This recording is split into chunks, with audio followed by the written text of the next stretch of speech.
নমস্কার বন্ধুরা, স্বপ্নার মেয়ে রান্নাঘরে তোমাদের আবারও একটা নতুন ভিডিওতে অনেক অনেক স্বাগত।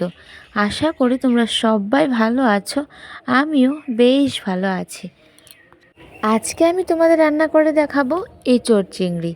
তাই আমাদের গাছ থেকে ছোট্ট একটা কাঁঠাল পেড়ে নিলাম, যেটাকে সুন্দর কথায় এঁচোড় বলা হয়। তো চলো আগে কাঁঠালটা পেড়ে নিচ্ছি। তারপর এঁচোড়টাকে নিয়ে সোজা চলে গেলাম আমাদের যেখানে জল আছে সেই জলের জায়গায়। তো তারপর ভাবলাম তোমাদের পুরো গাছটা একটু দেখিয়ে দিচ্ছি, আমাদের বাড়ির কাঁঠাল গাছটা। তো হয়তো যারা আমার আগের ভিডিও দেখেছো তারা অবশ্যই জানো আমাদের পুকুরের কাছেই কিন্তু এই কাঁঠাল গাছটা। তো তারপর কিন্তু আর দেরি না করে সোজা বসে পড়লাম কাঁঠালটাকে কাটার জন্য। আরে ভুলে ফেললাম তো, এঁচোড় কাটার জন্য। এটা তো পাকলে হবে কাঁঠাল, আর তরকারি রান্না করতে গেলে তো এঁচোড় বলতে হবে। তাই এঁচোড়টাকে আমি সুন্দর করে কিন্তু কেটে নিচ্ছি। প্রথমে আমি ভালো করে আঁশ ছাড়িয়ে জলের নিচে ফেলে দিলাম, যাতে আঠাগুলো খুব সুন্দর করে সরে যায়। আর এই যে দেখো, তারপরে কিন্তু আমি এরকম ছোট ছোট টুকরো টুকরো করে কেটে নিয়েছি। তারপর সুন্দর একটা বাটিতে নিয়ে নিলাম সবগুলো কেটে রাখা এঁচোড়। কেন বলো তো, এখন আমি এঁচোড়টাকে ভালো মতো একটু সেদ্ধ করে নেব। এঁচোড়টাকে ভালো মতো সেদ্ধ হওয়ার জন্য ও তাড়াতাড়ি সেদ্ধ হওয়ার জন্য দিয়ে দিলাম 1 চামচের মতো লবণ। তারপর লবণটাকে ভালো করে নাড়াচাড়া করিয়ে আমি কিছু সময় ঢেকে রেখে দিলাম। প্রায় 15 থেকে 20 মিনিট কিন্তু আমি এরকম করে ঢাকা চাপা দিয়ে রেখে দিয়েছি। তারপর 20 মিনিট পর ঢাকাটা তুলে দেখলাম যে এঁচোড়টা ভালোভাবে সেদ্ধ হয়ে গেছে। এখন নামিয়ে বসিয়ে দিলাম আমার বিউটিফুল কড়াই।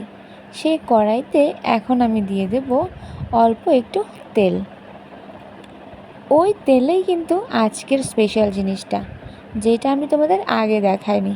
আর এই যে দেখো, আজকে আমি চিংড়ি মাছ দিয়ে এঁচোড় রান্না করব, যার নাম হচ্ছে এঁচোড় চিংড়ি।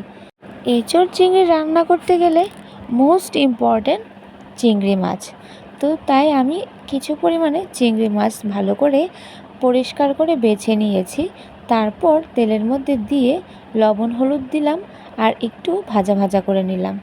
যখন চিংড়ি মাছগুলো ভাজা হয়ে গেছিলো, তখন আমি নামিয়ে কড়াইটাকে আবারও একটু তেল দিয়ে ভালো করে নাড়াচাড়া করে নিলাম।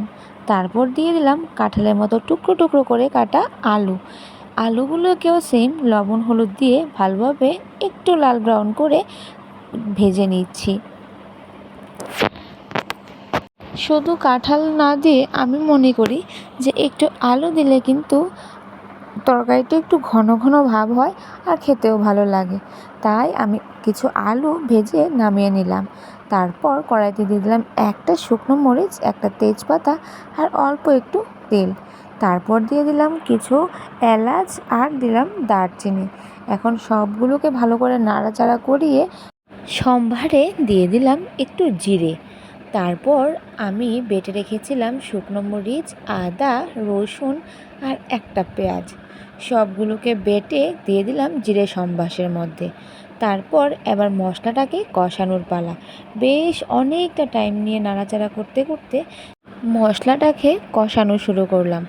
যতক্ষণে না পুরো জলটা শুকিয়ে তেল ছেড়ে দিচ্ছে, ততক্ষণে কিন্তু আমাকে খুব ভালোভাবে মশলাটাকে কষাতে হবে।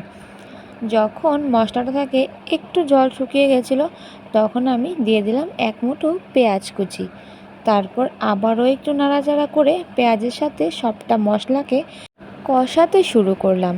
প্রায় অনেকটা টাইম, মোটামুটি অলমোস্ট 5 মিনিটের মতো আমি এরকম নাড়াচাড়া করে কিন্তু পুরো মশলাটাকে কষিয়ে নিয়েছি। তারপর ওই মশলার মধ্যেই দিয়ে দিলাম সেদ্ধ করা এঁচোড়। আর যখন দেখলাম যে এঁচোড়ের কালারটা একটু পাল্টাতে হবে, তখন আমি দিয়ে দিলাম অল্প একটু হলুদ গুঁড়ো। এবার অনেকটা টাইম নিয়ে নাড়াচাড়া করতে করতে এঁচোড়টাকে পুরো হলদে কালার বানিয়ে দিলাম। তারপর দিয়ে দিলাম ভেজে রাখা চিংড়ি মাছ, দিয়ে দিলাম আলু ভাজা। তারপর আবারও একটু নাড়াচাড়া করলাম, আলু আর চিংড়ি মাছকে ভালো করে এঁচোড়ের সাথে মিশিয়ে দিলাম। এখন হচ্ছে দেওয়ার পালা অল্প একটু জিরের গুঁড়ো দিয়ে দিলাম, 1 চামচ জিরের গুঁড়ো। জিরের গুঁড়োটা দিয়ে সেম আবার আগের মতো নাড়াচাড়া করতে থাকলাম। তারপর যখন দেখলাম যে এঁচোড়টা একটু ভালোভাবে কষানো কষানো ভাব হয়ে এসছে, তখন আমি দিয়ে দিলাম অল্প একটু ঝোল। ঝোলটাকে কিছু সময় ফুটতে বসিয়ে রাখলাম। প্রায় 5 মিনিটের মতো ঝোলটা যখন ফুটে উঠেছে, তখন আমি দিয়ে দিলাম গরম মশলা। এখন হচ্ছে নামানোর পালা। রেডি কিন্তু হয়ে গেল আজকের এঁচোড় চিংড়ি। তো রান্না করে দেরি না করে সোজা ভাত নিয়ে বসে পড়লাম খাওয়ার জন্য। কীরকম লাগলো আমার রেসিপিটা অবশ্যই জানাবে কিন্তু। আজকের জন্য এখানেই বিদায় নিচ্ছি। সবাই ভালো থাকো, সুস্থ থাকো, আর অনেক অনেক হ্যাপি থাকো। আর আমার মতো করে এঁচোড়ের সিজনে নিজের পরিবারকে এঁচোড় রান্না করে খাওয়াও। সাথে অবশ্যই চিংড়ি মাছ দিতে ভুলো না। আজকের জন্য এখানেই টাটা। সবাই ভালো থাকো, সুস্থ থাকো, আর অনেক অনেক হ্যাপি থাকো। Bye bye.